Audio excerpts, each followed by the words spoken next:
Hello, I'm Gyles Bradford. Welcome to the Rosebud podcast.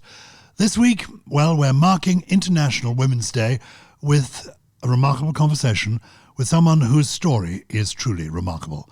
She's a Labour Member of Parliament in the United Kingdom. Her name is Naz Shah, and her story truly is extraordinary.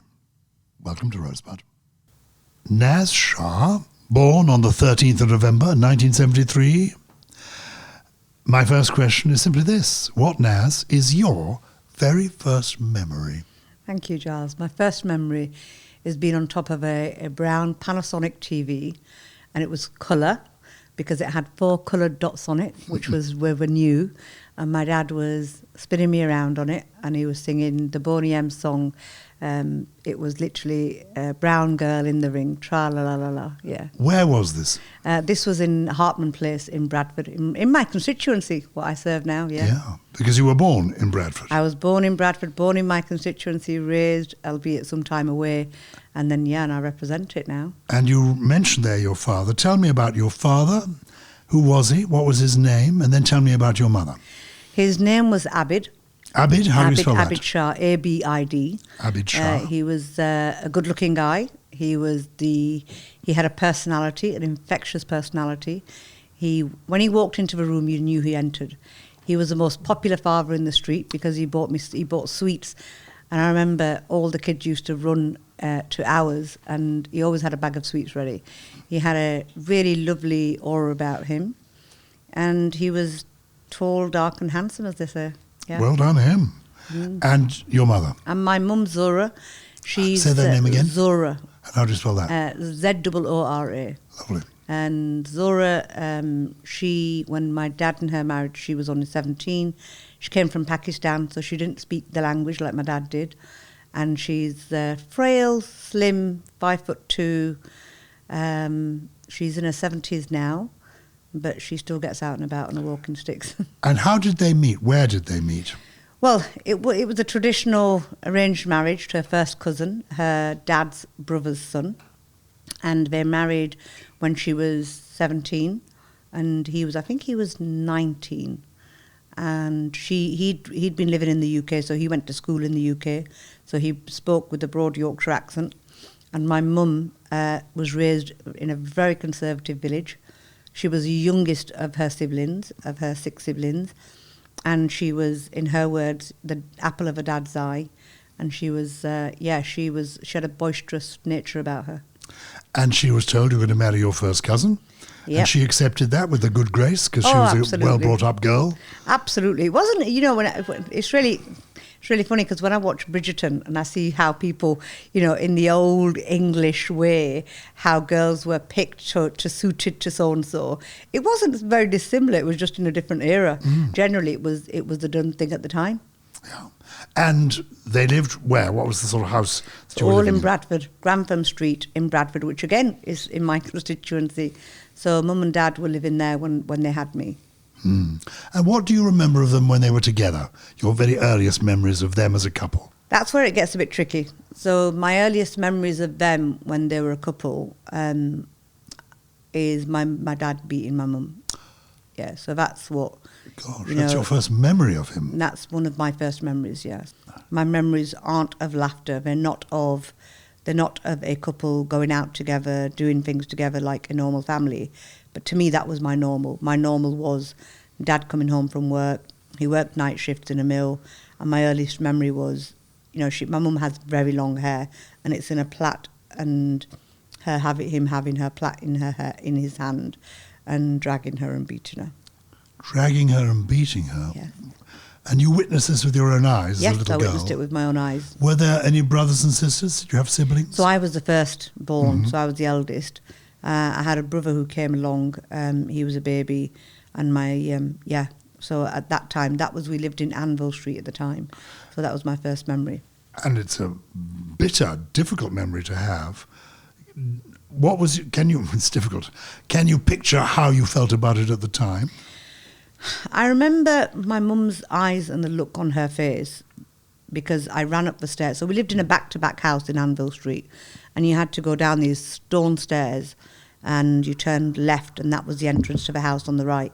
there was a door, and then on the left was a kitchen, a very small kitchenette, and then on the right hand side was a living room, just one living room, because it was back to back. And I know very, very the clear details of how that room was.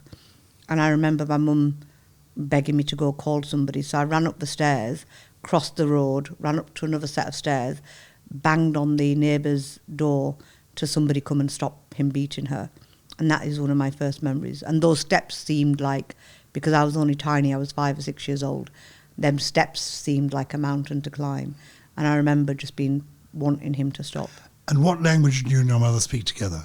So we speak Punjabi, or with a dialect of Mirpuri, because that's the area that we come from in Pakistan, or my family came from, my mum came from. And she only spoke that language? Yes, she only spoke that language. So she was quite isolated? Very, because my dad speaks both languages, but she only spoke that language.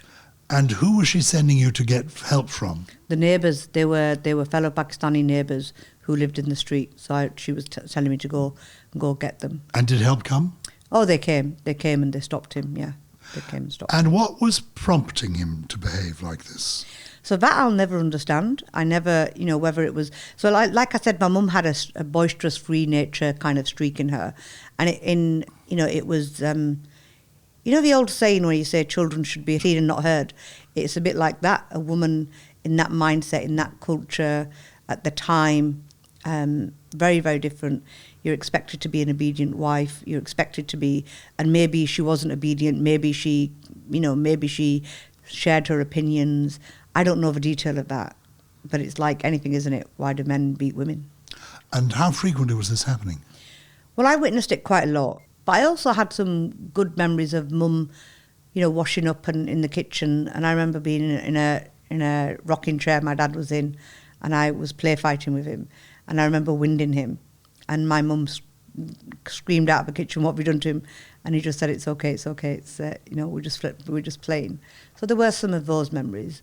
But it was never, if I look at my children and what they see with their parents, meaning me and their father, there is a very big, whether watching a movie together, little things like cooking together, things like happen in a normal home environment. That's not what my experience was. Did you think at that age, I've got to help my mum? Did you feel you had to sort of give her a cuddle or a hug to show her things were all right? Or? I didn't think like that at the time. The only thing I thought of was saving her from that beating. But other than that, I was just a child. I didn't think... That came later on. When you're, I think, only 6 is when he leaves. Yes. And he walks out, he's had enough. What happens? Well, he eloped with the neighbour's daughter. So this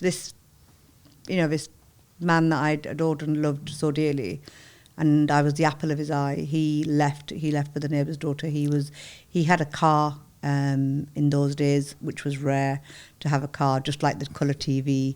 He was well-to-do. He had a factory. He was making bed settees and furniture. Oh, it was his factory that he was going, say, working at the mill. I imagined him being a mill worker. He'd moved on from there. So he'd gone into... So after he worked in the mill, he then set up a factory making bed settees, so sofa beds. Mm-hmm. And when it was at that time that we'd moved to Hartman Place. So the memories for the beatings were in Anvil Street. Then we moved to Hartman Place, and it was there that he eloped with a neighbour's daughter. So he's tall, dark and handsome. He's entrepreneurial. He's successful. You move up in the world, and he leaves. Do you remember the day he left? I know it was a February. I think it was a date in February. It was soon after my 6th birthday, because my 6th birthday was in November. And I remember that birthday very, very clearly, because I got a walkie-talkie doll, Gyles. It was, you put one arm up, and it was in a red outfit with blonde hair, and really pretty doll, and you put one arm up and she walked, and the other arm up and she talked. Had a little recorder in the voice, chest kind of thing, yeah. So yes, and it was straight after that. Not long after. And did he tell you he was going? Oh, no.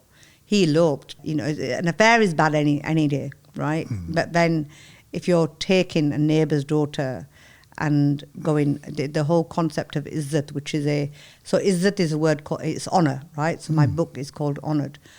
And izzat is a concept which is embryonic in us. It's I describe it as it's something that I'm conceived with. It's the parameters of within which to live life. It's like a code. It's like a moral conduct behaviour. Honour is everything. Yes, honour is everything.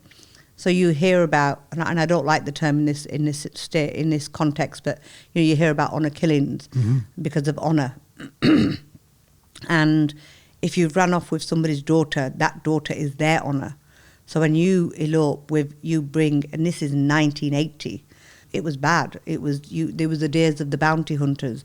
If an errant daughter left or wanted to do what she wanted to do, and she didn't want to have a marriage or wanted to get an education and the parents didn't agree and she left home, they could literally hire bounty hunters to bring them back. Those were the days. And in those days, my father was by anybody's standards one of the first people to have done that, to have taken off with another man's daughter. So he's committing the ultimate sin, really. Yes, absolutely. It's appalling. And he just leaves overnight. One day he's there, the next day he isn't there. No, the next day he isn't there. And who tells you that Dad has left? It wasn't really explained to me. It was never explained to me because it was such a big thing. It was such a scandal. It was nobody sat down and said, this is what's happened. You had to figure it all out. And you never quite figured it all out. You just, apart from your mum crying and, you being shipped off to your granddad's house because your dad has left, and because there was real fear of retribution on the girls in our family because he had taken somebody else's daughter and somebody else's honour, that to exact revenge there was risk to the girls in our family. So our girls, my cousins who were older than me, all of them were stopped from going to school. They were stopped from doing those things, because there was real risk of retribution. Gosh, so you moved from the house? Yes, so we were packed into the back of a car. My mum, my pregnant mother at the time, my younger pregnant sister, by, of course, the husband absolutely. who just left. Yes, she was pregnant. She had Fozia was born in July 1980. So this was just a few months before she was born. My gosh. So you get into this car. Can you remember being in that car? Can you remember that drive, that journey? I can actually, because my mum was upset and we had a black bin liner. And when I now talk about my life or when I do leadership, because I'm in love with the idea of leadership, I usually have a screen behind me and it's just one slide and it just has a black bin liner on it, because a bin liner came to define lots of my experiences of moving and moving and moving. With your possessions in the bin liner? Yes, all your possessions in a bin liner. So you're in a car being driven by... I think it was my uncle at the time. Yeah. Might have been a taxi, not sure, but I remember being in the car. Yeah. I remember it was in the dead of night kind of thing. Oh, literally, you were escaping. He'd eloped, you know how to escape. Yes, God, yeah. In case there was going to be some revenge capture of members of your family. And where do you go? To my granddad's on Kirkham Road, which was still in my constituency. It was in Bradford 7, and my granddad, we went there, so we stayed with him and his family. And your mother then is thrown into the real world suddenly. Yes. Because she doesn't even speak English. No, she didn't speak any English. How are you going to earn your living? Well, she eventually started working, but yes, she was destitute. She was literally out on her own in a world that she didn't know. How long were you living with your grandparents then? We lived with them for a few months, I think, Yeah. and then we moved to a rented house in Derby Street, which is just outside of my constituency now. And do you think of that as your childhood home? I don't think of any of them as my childhood home, really, because there were so many. Do you know, there wasn't any consistency. There was, I think, Legram's Lane, which we went into in 82, 83. I think it was 1983. That became a bit more consistent because we were there till 1992. So... Yeah, 1991, yeah. And what did you make sure was always in your bin liner, your black bin liner? In my bin liner, That doll, I hope. Yeah, that doll. No, I left the doll. I didn't have the doll. I didn't carry the doll. I'll never forget the doll, but I didn't have the doll. So what did you have? Toys weren't a thing that we had. That's why that doll was so exciting. Very interesting. Yeah. So it was just clothes? It was just clothes. Did you have nice clothes? Were there They were just average clothes, I suppose, at the time. But I certainly didn't have the doll with me. Well, that's very interesting. Books? Any personal possessions to you? Nothing. I do not remember a personal possession to me that we moved around with. It was literally just clothes, whatever clothes we had on our backs.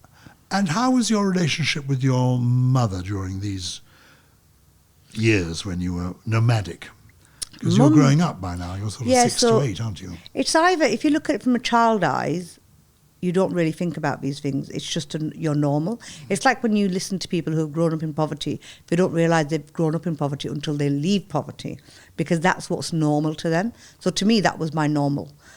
Once I look back on it as a mother, as an adult, you know, it's I look back on it and it saddens me. And that, you know, and nobody's actually asked me the question, Gyles, about possessions.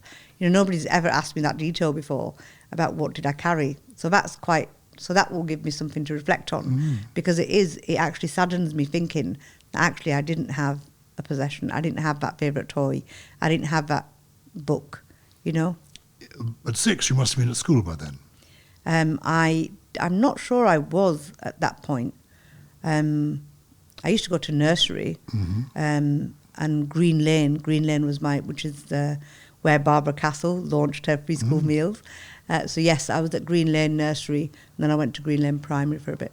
And at Green Lane Primary, did you tell any of the other children about not having a dad? Did it ever come up? I don't remember it coming up. It's something that came up as I was growing up and I became aware of, because my dad wasn't around. And then I knew by this time I'd worked it out, figured it out, that he'd left with the neighbour's daughter. But it wasn't something that we sat and discussed. It wasn't something... So if it wasn't something that my mother sat me down and said, this is what's happened, you figured it out through adult conversations. When did you next get a settled home? Next settled home was definitely Legrams Lane, when Mum went and got that house. Got that house. How did she get this house? God, I wish I could turn the clock back. She got that house because she wanted it was 1980, Thatcher years, own your own home, you know, give security. So Mum decided to sell her jewellery and put a deposit down to get her a house. Gosh, this is family things that she'd been given by her own parents. Yes. Who may have belonged to her grandmother, as it were. They might well have done, yes. So she sold this to be able to afford to buy a house. So she bought her own home. She did, but she couldn't get a mortgage. So the neighbour's nephew, who owned a cash and carry, local cash and carry, he said he'd get the mortgage, and she'd have to make the repayment. So she got the mortgage in his name. Oh, the sounds of it could be leading somewhere we don't want it to lead to. Yes. She gets a mortgage in somebody else's name, yes, but she's provided the initial money by selling her jewellery. At least she's got a home. She's got an address. She's got a home, 251 Legrams Lane. And you have your own room there? No, we had one room. We slept in one room. That was the story ever since we left, because we could never afford to heat the other rooms. So we had a small, and it wasn't even the larger bedroom. It was a smaller bedroom on the back side of the house, and it had 2 double beds in it. So my mum and my brother shared, and me and my sister shared. And did she get divorced? What happens when somebody leaves you? I don't think he divorced her for a while, to be honest. Is she moving into the world? Is she getting work? She is. So she looked after disabled children. So there was a scheme called Give Mum a Break, and it used to give you a £15 voucher off a book, and it used to give respite to parents.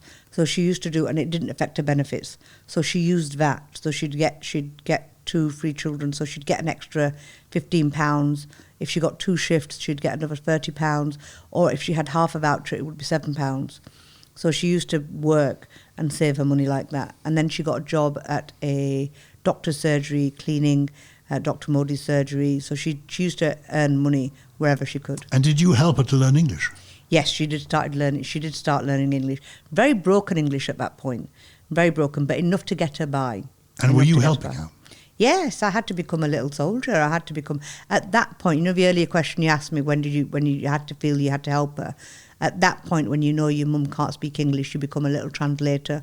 So at 6, 7 years old, I became her translator, going into social security benefits, offices, you know, wherever we needed to be, I was her little translator. And because she'd been abandoned by her husband, Did she feel she could form relationships with other men? Would that have been a possibility? Oh no, that's not a thing in our culture. You don't have relationships. You're still bound by the codes of izzat, which is, a woman is measured through her. You can't be promiscuous. You can't be having relationships. You've got 3 children to raise, and you've got to be, you've got to toe the line. And she did. Respectably. Well, because you said she was quite an outgoing and rebellious spirit in some ways. So she was very. So here's where it gets tricky, Gyles. If you've got. So my mum, when she met Azam, and the detail which is painful, is the day he took her to Legram's Lane. So if his house is in her name, the day he took her to Legram's Lane was the first day he raped her. Forgive me, who is this person? This is the businessman.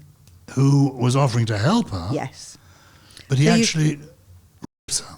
So imagine a 23-year-old with 3 children, 1 baby, 4-year-old and a 7-year-old. Yeah. And he's the neighbour's nephew. Yes. And you have a woman who's destitute, who doesn't know the language. He turned up. Azam. His name was Mohammed Azam. And then he raped her. And that continued, a cycle of abuse continued for years. Did he move into the house, or did he just... No, he was a married man.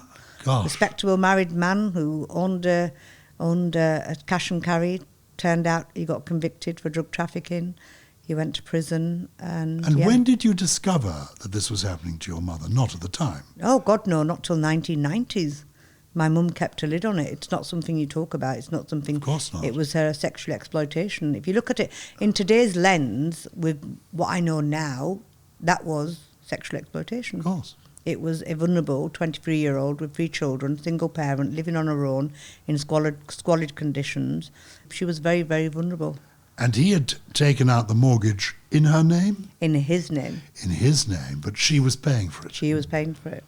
My goodness. So he now had he had that hold over her. Before we come back to you, how does that story end? That story ends after years of abuse. She snapped. She, in the meantime, he had designs on me. She sent me to Pakistan at the age of 12, back into the village. Because she feared he might have designs. She feared that he might have his, yes. So really, she was trying to save you from this horror. So to save me, to protect me, she sent me to Pakistan for 2.5 years. Forgive me for interrupting. Speaking of the culture, did she not have any brothers or her father, who was your grandfather, or male relatives to whom she could say this and who could try and deal with this man? Well, you can't talk about things like this because, and her brothers had told her to give up her children when my father left. My mother refused. And because she refused, they said, that you've made your bed, you lie in it. And if she was being sexually abused, even today, if a woman is raped, how often do those women confide in other people that she was raped? Mm. We don't. And this is now, we're talking 45 years later. Yeah. 45 years later, we still have women who are sexually assaulted, sexually abused, who do not talk about it, who will not tell people that this is what happened to them. So she's enduring all this. She's enduring it all. And she sends you to Pakistan because she's fearful of what Azam might have his eyes on you next. She gets you out of the country. She sends you back to her family? To her family in a rural village in Pakistan, and Azad Kashmir. What is that like for you? What's your Pakistan. first memory of Pakistan? My first memory of Pakistan is I was on a bus. There was lots of noise. The buses jingle. They have these melodies, whilst they're going round the bends of these mountains. And it's so mountainous.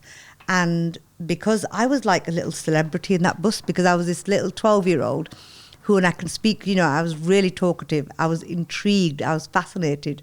And you had people on the bus who might be carrying hens or might be carrying even a billy goat, and you had people on the rafters of this bus, and and my auntie had come to the airport, and my uncle was the bus driver. So we went on my uncle's bus, so I got to sit right at the front. And that was a privileged position. I didn't understand it at the time, but I reflect back on it. And I was talking and asking questions, how far? And my uncle would say, that mountain over there. And then we'd pass that mountain, and then there'd be another mountain. No, that mountain over there. So that's what I remember, and the mountainous and the weather, and it was warm, and it was September, so it was slightly humid. But yeah, I remember the humidity, I remember the warmth. Had you been happy to be sent there when the news was broken to you by your mother? Well, at the time, I thought I was only going for a holiday. Oh. I didn't know it was going to turn into 2 years and 4 months, 5 months. Oh Yeah, I didn't know I was going to come back a married woman at 15.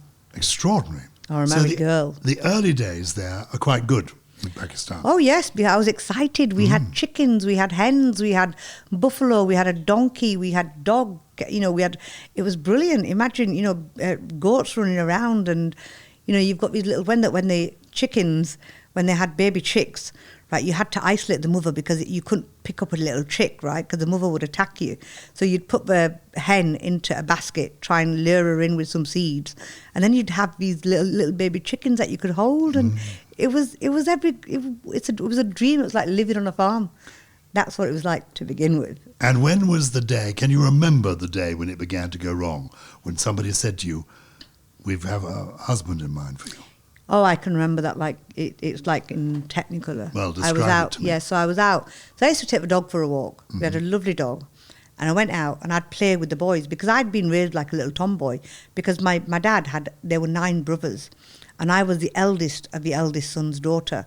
So all the guys, my youngest uncles were not very, much older than me.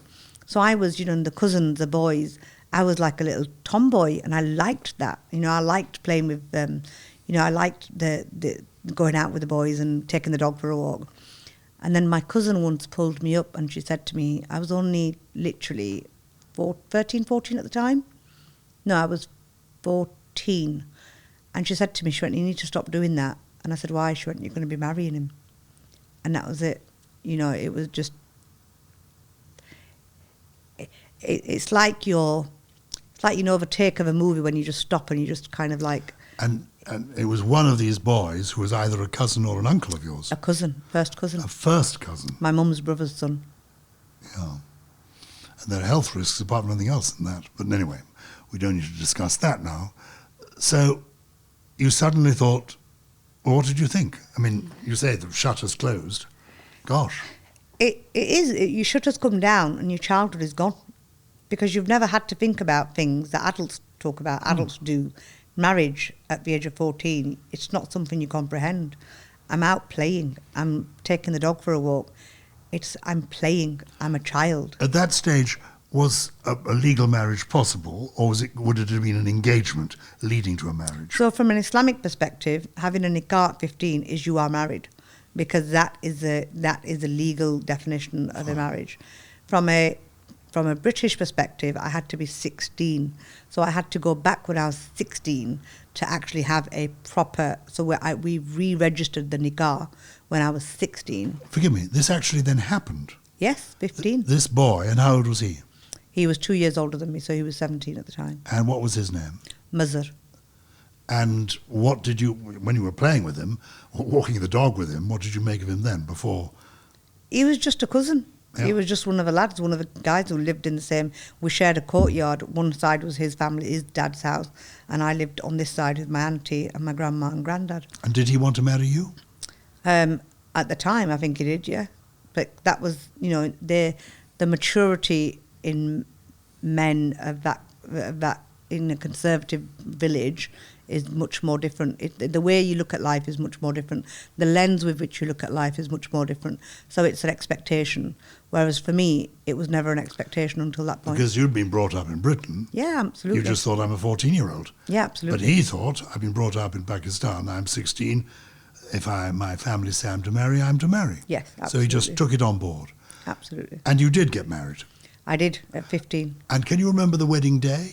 Oh, the nikah, yes. The only thing I remember it for is the hideous makeup. They called a girl in, and I looked like Aunt Sally from Wurzel Gummidge, is the only way I can describe it. So you can imagine blobs of blusher and dark green, like green plant, dark green eyeshadow, but covering the whole of my lid, and bright lipstick. So yes, I remember it there was no mascara, there was no blending, there was nothing that we'd be doing today. And how many people came to this wedding? The nikah was just a family. It was a family affair. It was just so my uncle, my auntie. It's not like a Bollywood movie. Oh, no. That came the year after. So the nikah is like the it's like a betrothal ceremony. Yes, so it's like some would, in today's day and age, a nikah, some would say it is Islamically, it is an actual marriage, but it's treated like an engagement at certain times, yeah. So you went home to sleep with your parents. You went home, each of you went back to your family homes. Yes, unless you gave your daughter away. So I wasn't given to him. I had a nikah done with him, so I was technically married. So I was married, so I couldn't get out of it. If I wanted to get out of it, it would be a proper divorce. Yeah. It would need a proper divorce. And did you get to know him at this stage at all? Did you spend time with him? Well, I spent time with him 2.5 years in the same house. You know, he was in the other side of a courtyard. We were in one side of a courtyard. And did you get on? Did you try to get on? Well, you don't really have a choice because he's your cousin and you're going to marry him and you get on. But I say, did you try? Did you resist it from the beginning, is what I'm saying? I didn't resist it because, and the reason I didn't resist it, I was told my mum wanted it for me. So I would always do what my mum said after what, my mum had. But to me, I was told very, very clearly, Gyles, that the way my cousin put it to me was if I did not marry, your mother had lost her other 2 brothers because she chose you children. If you do not accept this marriage, you will be separating your parent, your mother, from the only brother she's got left. You will be separating their graves even in death. I was 15. Did she come over for the ceremony? No, not for the nikah. No, she came over the following year, the next year when I had to go back to get the actual nikah for the purposes of bringing my husband to the UK with me for the spousal visa. So I had to have a marriage when I was 16. The law now is 18, but at that time it was 16. So you went back age 16 to actually get married? Yes. When you came back to England, did you go back to school? No, I went into packing nappies in a factory. So you get big branded nappies that have got maybe something wrong with them. Mm-hmm. They get packed off to other people buy them and they repackage them, put there maybe if their sticker's not working, and you pack them into packs of 50 and you sell them in local cash and carries, etc. So I was packing them. And I remember my first wage, it was on Thornton Road. My first wage was £9 something because it was a piece rate. Every packet you packed was 25p. So you come back to England, return to Bradford, knowing that you've got to go back to Pakistan eventually to claim your husband and bring him over to England. Do you discuss any of this with your mother? We discussed it at one point, and she said to me, "Why did you do it?" And then it became apparent that she didn't agree to it. She didn't want me to, but she did it thinking that I wanted it, and I did it thinking that she wanted it, because we only got a 3-minute phone call in Pakistan. You only got 3 minutes on the phone, and that phone got passed around by whoever was there, and it was in another house, so you had to climb over, go out onto the street, into another garden, over the roof, down the other side to where the phone was. And at that point, you have 3 minutes to talk. 30 seconds have already gone because a shout goes over the rooftop saying there's a phone call for you. By the time you've got 2.5 minutes. I'm the fastest there because I'm the quickest and youngest. But by the time I've had 30 seconds, 40 seconds on the phone, my aunt is there, my grandmother is there, and they take the phone and, it's 3 minutes is a conversation, and you've literally got 2 minutes and 30 seconds. So it's not a long time. So you had no choice but to go along with all this? No. And you go back age 16 for the actual marriage. Does your mother come for this? Yes. And this is more what I would think of as a Bollywood-type wedding. I mean, it's a celebration. Yes, it wasn't quite Bollywood, but yes, I can... You know yes, what I'm was fancy. And it was fancy. Yes, so somebody had to get dressed. Lovely saris and people looking wonderful. And yes, there was an element of it was a proper wedding. And were you happy at all that day? I don't remember being happy because what overtook that day was my cousin was getting married on the same day, and she was getting married to somebody who lived an hour and a half away. So I got married, went to my in-laws' house, which was literally in the other side of a courtyard, and did all the traditional things after a bride. You welcome a bride home. And then I got changed and came back to the wedding. So it was really interesting. It was, when I look back at it, and I think it was bizarre, but I came back to take part in my cousin's wedding the same day. So I only stayed in my own wedding outfit for perhaps maybe an hour. Well, it was a lot of weddings that day. Yes. And yours took about an hour, you in the wedding outfit. And you got married, you made the vows, whatever, and then you go do you then sleep with the person you've just married? How does So that... so I went away with my cousin. So because she was going an hour and a half, 2 hours away, I accompanied her to her new home. So it wasn't, the consummation of my wedding certainly didn't happen that day. When did it happen? Oh, when we came back from Kotli. That's when it happened. But still in Pakistan? Still in Pakistan. And was that ghastly?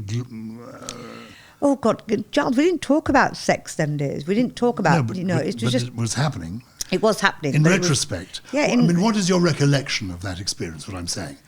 My recollection was it was done out of fear. Uh-huh. It wasn't something we talked about. It's still a very taboo subject to talk about sex.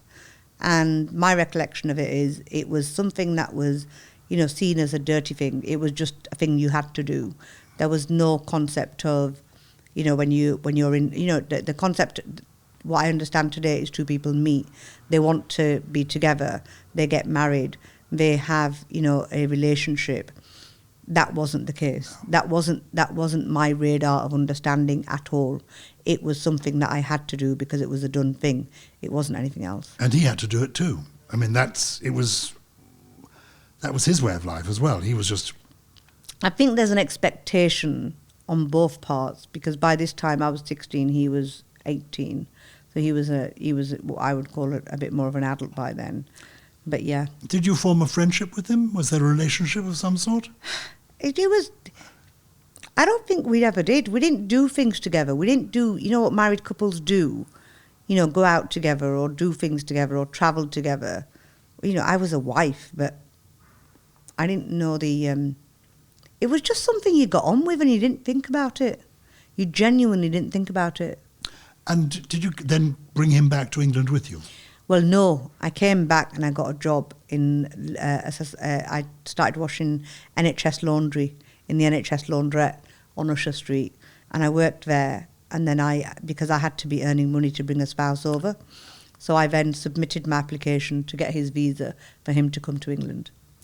And you never thought, you were too young to think it, I could not do this and he could never come and I could escape all this. Do you ever think about that? What I did think was that sometimes it took 8-9 years for somebody to get a visa, and I was just hoping that it would take 8-9 years for him to get his. I had this really the idea that he wouldn't get his visa, and guess what? My luck, he got it first time. First interview went for, and they gave him the visa. So how quickly was he over? He was over. I think it was within a year. He was here. Yeah. And while he wasn't over, did you ever meet other boys? Were you? Oh God, we're not allowed to do that. It's never even. Your framing is not boyfriends. Your framing is nothing else. It's just about you're married, you get on with it. Simple as. It's just. I was only asking because you are going out to work. You're doing the NHS laundrette, so you will be seeing other people, including men of your own age. Yeah. But you're blinkered. This is what you've got to do. You just get on with it. Absolutely, you've got a very, very clear. You've got a clear path of what you've got to do. You've got to work. You've got to get your wage slips to put for an application in. You've got to go home. It's just the way of life. You're never thinking outside of that. So while you're accepting this way of life, your mother is still at home and she is still being abused on a regular basis by this businessman who has the deeds to her property in his name, but she is paying the rent. Yeah. And she snaps. And what does she do? She poisoned him with arsenic, and he died. He died. And his body was exhumed, and she was sent to prison. She was found guilty. She was sent to prison with a tariff of 20 years. Oh my! Yeah. And did you know anything of this at the time? No, to me it was just I was very, very clear because so when he came to the house and the fateful meal that he had that killed him, I'd cooked the meat the night before.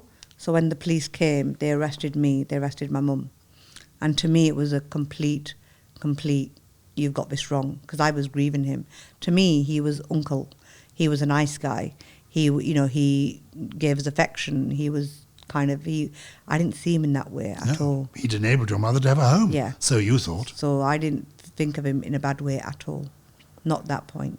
It wasn't until later on. Has your husband by then arrived? Oh, he'd arrived. And he where arrived. were you living in your mother's house? Yes, we were living in 251 Legrams Lane. And your mother knows that her man is coming round. She said, I can't take it anymore. I'm going to get rid of him. Where on earth she gets the arsenic, I don't know. So she got it we didn't know, I don't think she knew it was called arsenic. She got it as something that would reduce his libido at the time. It was something to help, stop him from sexually abusing her. That's what her understanding was at the time. And her intention was not to kill him. No, she gave it to him before to weaken him, if you like, and then by the time she gave it to him, the dose, the fatal dose, she didn't care whether he lived or died by that time. But I can see her motive was, this man's attacking me, assaulting me. If I give him this, it will, as it were, drug him and prevent him from being able to. Yeah. God. When were you in the house when he died? He went away. I mean, he had the meal that you had partially prepared, helped prepare. Yes. She put the poison in. How did you make sure that you didn't eat someone? She didn't eat someone. We actually did. So she put it in, either it was a sweet dish, gajrela or samosas. I cooked the meat curry. And when she was not, it wasn't an act of cunning. It wasn't an act of, because I got poisoned, so I became ill. So he had gastroenteritis. He was really, really sick. And then he went home and he was really sick. And when he was sick at home, his wife kept the vomit and told the coroner that she had concerns because his diagnosis was that he died of gastroenteritis. Had his wife known about his behaviour? I think it was his. It's hard not to if you're in a house and you're going to visit somebody, then it's pretty obvious that there's something. What's going on? It was it was an assumption on my part that there was something going on, but I didn't quite know what. So the first you heard was really when the police turned up. Yes. And you must have been horrified, terrified. I wasn't terrified because I was thinking, they've just got this wrong. I loved, one of the things I used to love watching Christopher Columbus Columbo. And I used to love watching, Murder, She Wrote. And, I loved watching those kind of things, right? So when you always get the right person. So to me, it was just like, they've got this wrong. Yeah. She's innocent. There's nothing, how can they even think this? Oh, it's all right, it's fine. British justice is the best, So that's where my thinking was. I was only 18 at the time. But my thinking wasn't this is my mum's got anything to do with this. So she was put on trial. Did you go to the trial? So I was a witness in the trial, and about the last meal, etc. My mum didn't testify, and I was called. So I didn't sit in all the trial, but I was there for the last, when I was allowed into the courtroom. What was her barristers thinking about not letting her testify? I'm not sure, because we didn't have that conversation. The only conversations I had, nobody actually, my mum was claiming her innocence, so I believed my mum. There was never ever a question that she was going to be found guilty. I genuinely, and I don't think the lawyers prepared me for it. We never had a conversation that she'd get sent down to prison. Was her defence that she had actually administered this? No. Oh, she claimed total innocence. She had total innocence. I haven't done it, and that was it. Fine. Never gave. The forensics were clear. Forensic evidence of, what had happened was clear. And so she was found guilty? She was found guilty. And the guilty, it was manslaughter? No, murder. Murder? Yeah, she was found guilty of murder, and she was sentenced to a 20-year, life sentence with a 20-year tariff. Were you in court when that? I was. Please describe, if you can, this is about memories, what memory you have of that experience. That memory, so where I was sat, the judge was on the left, the higher up on the left. The jury came in from the back, a bit to my right, about my 1 o'clock, where they entered, and there was the two benches there. My mum was sat on the right-hand side. And as they walked in, somebody said to me, when the jury walk in, if they look at your mum, that means they've found her not guilty. But if they don't look at your mum, that means they've found her guilty. So I watched every single juror come in, and not one of them looked at her. And every juror that walked in, you kind of lost a bit of hope. And then when he announced, he announced guilty, you kind of, it's like, when you think about the movies and how the room just spins around you. and the rest of it is just a blur, and all I could see is my mum. I know there was a guard stood next to her because she was stood up, and there was a banister like in front of her, and she just had gripped that banister. I've never actually described this, sorry. And she had her mouth on one hand, her hand on her mouth, and literally holding her mouth. And she was just looking right at me, and I was just looking right back at her. And when did the judge give the sentence immediately?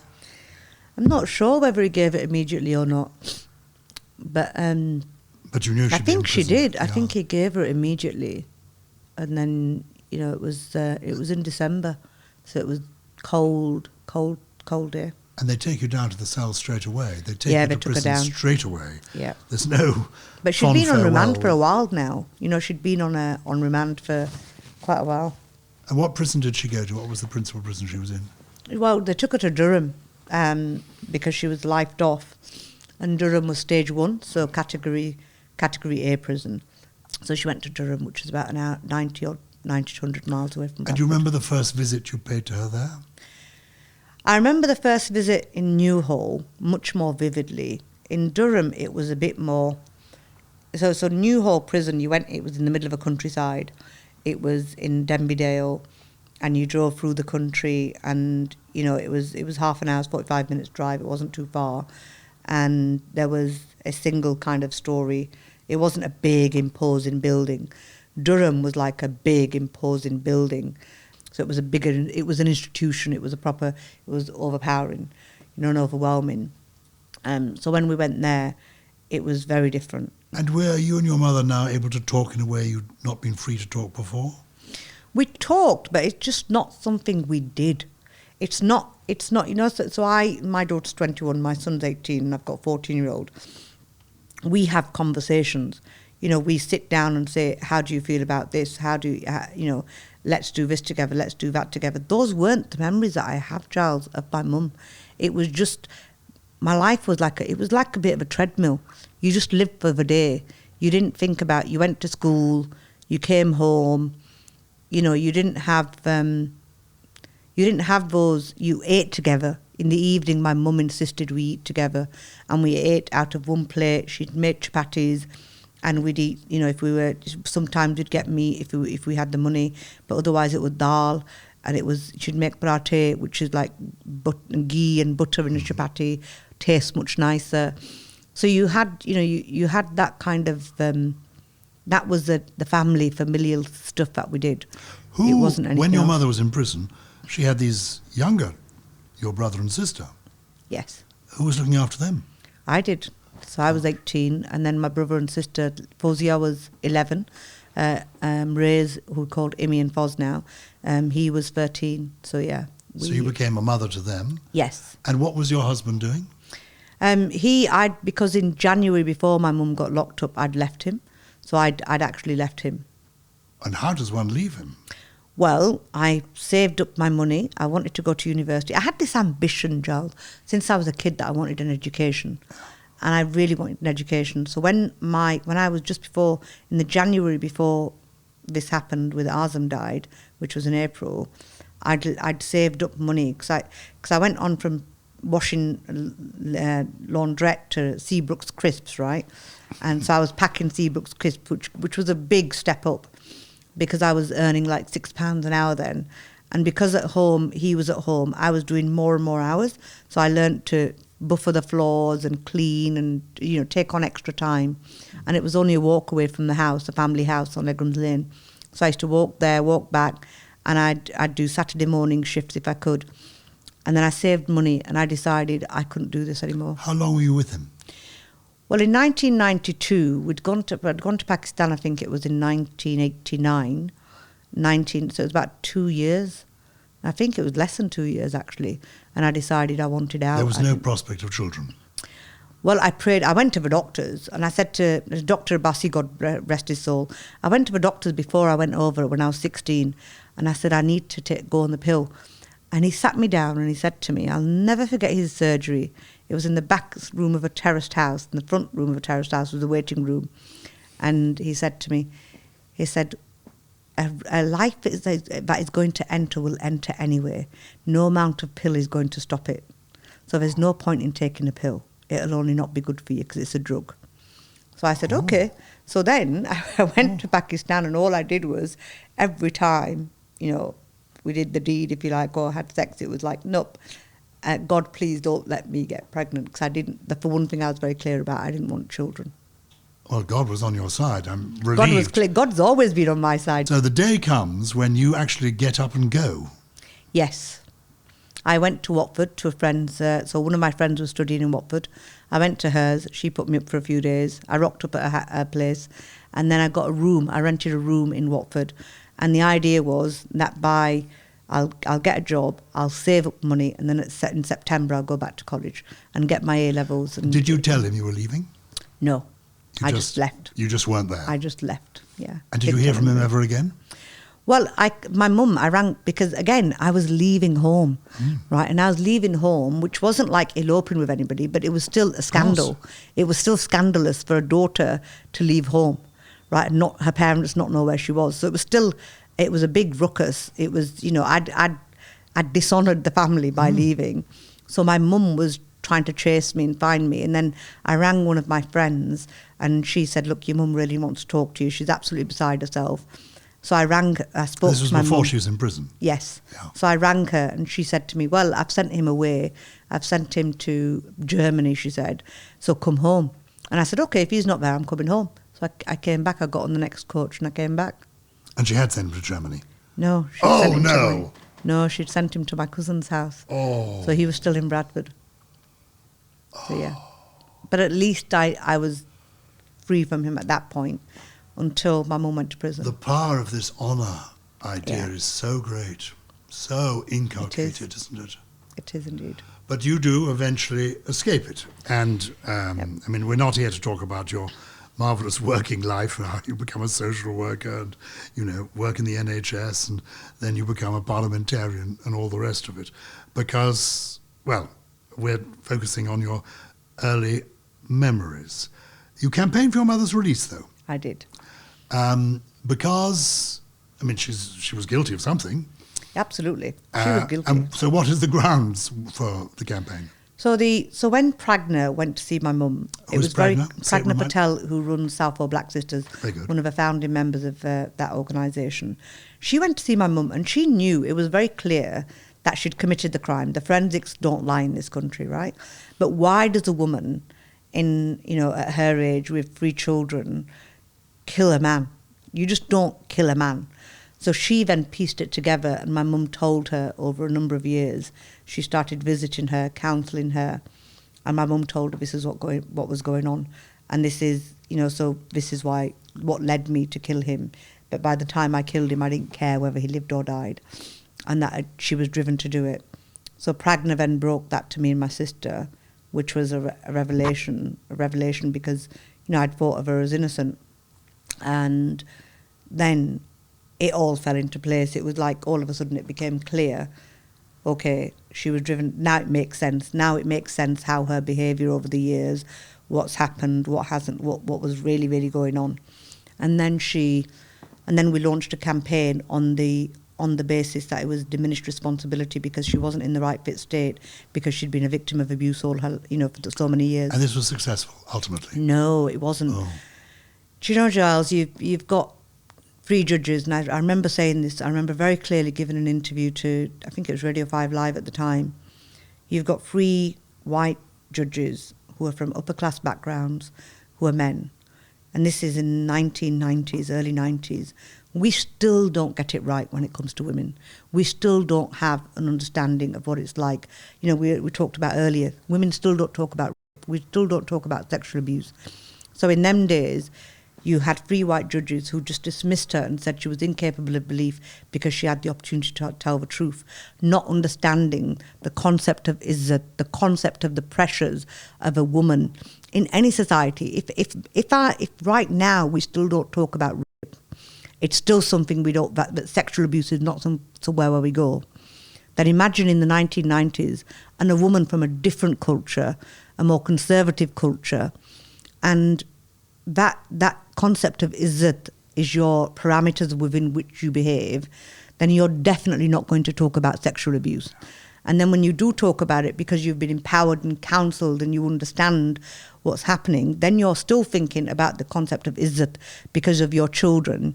And then your children are having to say to you, we don't care, we're the ones that are left, we are serving this prison sentence with you, we lost the house because of which you endured all of this, we became homeless, we've been through our trials, we want you home.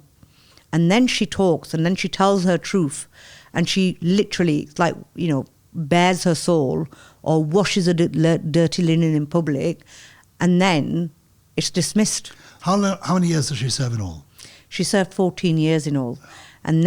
So we lost the appeal, but then we launched a campaign to reduce her tariff. And her tariff, Lord Justice Bingham was the first person who actually recognised, legal person, who actually recognised that she was actually driven to kill and accepted that she was driven to kill. Not that she didn't kill him, because there was a family who lost a son, a husband, a father, and that is painful. That is no doubt painful for that family, but she was driven to kill. She didn't feel that she had another option. Where is she now? She's right now. She's at my house. So when I'm coming down to London to Parliament, she stays over at my house. And is she in a good place in her head and her life? I don't think about her head space, but I think in her life, yes, she's kind of like reliving her lost motherhood through our children. So my children, my sister's children. So she's free of that. She's free of the abuse. She has the freedom. She has, she can cook what she wants. She doesn't have to think about, in them days we heated one room. Now the whole house is heated and she can sleep where she wants. She can, she doesn't have to think about putting the radiators up, And where are you now? You left your first husband. Eventually you get divorced? Yes, eventually. And are you able to trust a man? Well, I didn't think I was going to ever meet somebody else, but I did meet the father of my children. We are no longer together, but we are friends. We, co-parent. We have 3 beautiful children together, and Lee plays a big role in my children's life and even in my life. Yeah. And did it change your view of men? Have you been overall? Are you suspicious of men? Are you wary of them? No, I'm not. I've not let anything. I'd like to think I've not let any of my life experiences stop me from working with others. Again, you don't think about it at the time because you've got so much going on. You're homeless, your mother's in prison, you've got 2 siblings to look after. You don't really get time to sit and think. You don't really get time to think, this is what I've been through, because that was my normal. Chaos was my normal. My conditioning was chaos. How do you think you coped with it?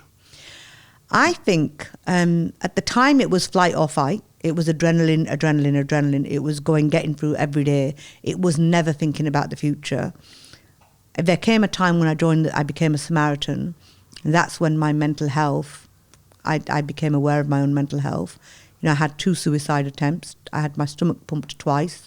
Horrible experiences. My mental health, I became aware of that. Then I had breakdowns where I had the home treatment service come out and support me to get through that. The Samaritans helped. And I think my resilience came from, I didn't have a choice, Gyles, because my mum was in prison.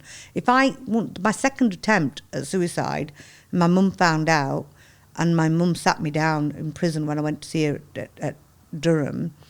She said to me, what would happen to me and the kids? And that kind of hits you like a ton of bricks, because it's not just about you. There are other people I've got to think about. I've got to think about my mum. I've got to think about my brother, and I've got to think about my sister. So if it appeared a little selfish at the time. It was like, oh, well, I'd pop my way out of it, but what would happen to them? So that responsibility doesn't allow you to think about you processing. It puts you in that space where you've just got to get on with it. You've got to, pull your boots up, get your best base on and get on. And you have. I have indeed. 3 last questions. A moment in your life, please? Just what first comes into your head of joy? My children. God, yeah, my children. Yeah. They're beautiful, absolutely. They're my everything, they're my world. And do you manage not to be too protective, given Yes. your yes. background? Yeah, because I've got faith now. I'm not the woman I was, my understanding of faith and culture was mingled and really, really mashed up at the time. When you say faith, do you mean religious faith? Yeah, absolutely. My whole resilience now is steeped in my faith. And what is your faith? My faith, I'm a Muslim. I'm trying to be the best Muslim I can be. And I just think that's why every tragedy or every trial that I've had is a lesson for me now. The joy, a moment of joy, a specific moment. Probably the joy from my childhood was that brown TV and dancing on it and being the apple of my dad's eye. I was his, in our culture they say, upar zameen niche asman, which means that niche is this person, which means the sky above and the world is this, and it means this is my world. So what they used to say about me was the sky for your dad was the sky, but his ground was you. You were his ground, you were his joy. That is probably my joyous moment, yeah. A moment of greatest joy that comes into your head, and yet he left when you were 6. And what was the end of his story? He died 20 years ago now. He died, he had cancer. I don't feel anything for him now. Did he marry the girl he ran off with? Yes, he married, he had 3 children. So he had 3 boys, and they lived very locally, but he died.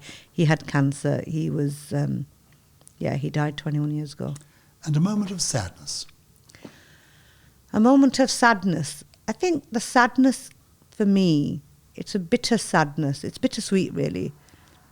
A moment of sadness was probably the day I got selected to stand as a parliamentary candidate for Bradford West. Because I went home, and you think about all this concept of izzat, and I remember I went home, I got late because I'd come from London, and I just hugged my mum and cried. And that sadness of just... Explain this to me. So here you are, fully. a woman who is... The moment of sadness for me is hugging my mum who'd lost all her izzat. She's she's not got any izzat left. What do you mean exactly by that? Izzat is honour. Honour, exactly. So izzat, back to the honour. Yes, so it comes back to honour. So you here have a woman who is hollowed by the trials and tribulations of a world. And here her daughter comes home, and you imagine being sat on that bed, and she's woken up and she's sat upright, and you just go and hug her to say you got the job.